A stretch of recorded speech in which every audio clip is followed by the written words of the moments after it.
মানুষ কিভাবে স্বর্গে যায়। কিছু মুসলিম বলে যে মুসলিমরা সবাই স্বর্গে যাবে, যে যদি কেউ মুসলিম হয় তবু সে অবশ্যই স্বর্গে যাবে না। তাই যারা বলে শেষে আমরা স্বর্গে যাব তারাও মূর্খ।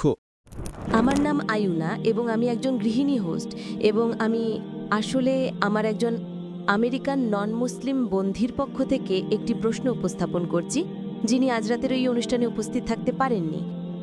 এবং প্রশ্নটি হলো, তিনি বলেছেন যে মানুষ কিভাবে স্বর্গে যায়। যেমন তিনি শুনেছেন যে কিছু মুসলিম বলে যে তারা সবাই শেষে স্বর্গে যাবে, এমনকি যদি তাদের কিছুটা সময় নরকে কাটাতে হয়। আর অন্যরা বলে যে কেউ জানে না তারা কখনো স্বর্গে যাবে কিনা। তাই কুরআন এ বিষয়ে কি বলে? তাই হ্যাঁ, এটাই প্রশ্ন। ধন্যবাদ। বোন, প্রশ্নটি আমাদের একজন আমেরিকান নন মুসলিম বন্ধুর। হ্যাঁ, তিনি জিজ্ঞাসা করেছেন যে আপনি জানেন মুসলিমরা যদি কিছু ভুল করে শেষে তারা স্বর্গে যাবে, এটা কি সঠিক? হ্যাঁ, কারণ কিছু মুসলিম বলে তারা সবাই স্বর্গে যাবে, কিন্তু অন্যরা বলে যে যদি কেউ মুসলিম হয় তবু সে অবশ্যই স্বর্গে যাবে না, কিন্তু তাদের প্রথমে নরকে যেতে হবে এবং তারপর স্বর্গে যাবে, ঠিক না?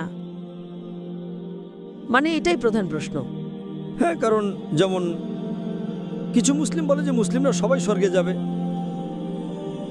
হ্যাঁ, কিন্তু কেউ কেউ বলে যে এমনকি যদি তারা একজন মুসলিম হয় তারা স্বর্গে যাবে, কিন্তু প্রথমে নরকে যেতে হবে, তারপর পরে স্বর্গে যাবে।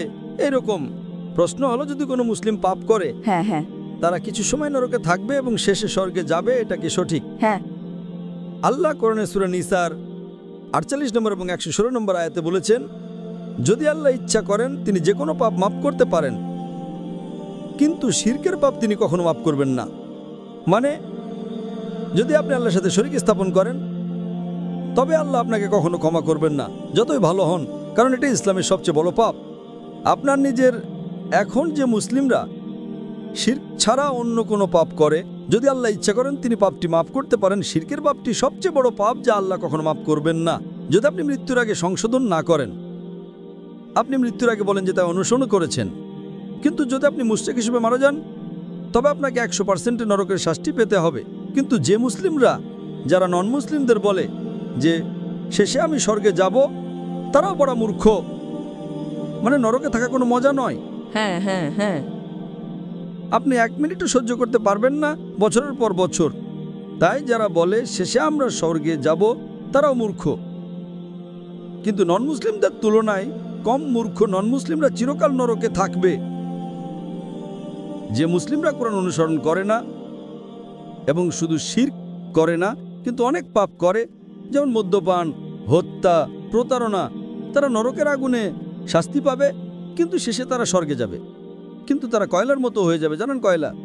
তাই নরক কোনো মজা নয়। তাই যারা বলে শেষে আমরা স্বর্গে যাব, তারা জানে না যে নরকে 1 সেকেন্ডও থাকা সহজ নয়। তাই আমরা প্রার্থনা করি আল্লাহ সুবহানাহু ওয়া তাআলার কাছে যেন তিনি আমাদের পাপ মাফ করেন। আমরা চেষ্টা করি এবং ভালো কাজে বেশি করি যাতে আমাদের ছোট পাপ আল্লাহ মাফ করেন।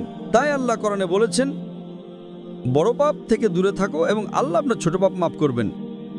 এবং আপনারা ইমাম আদ-দাবিরের একটি বই লেখা হয়েছে 70টি বড় পাপ।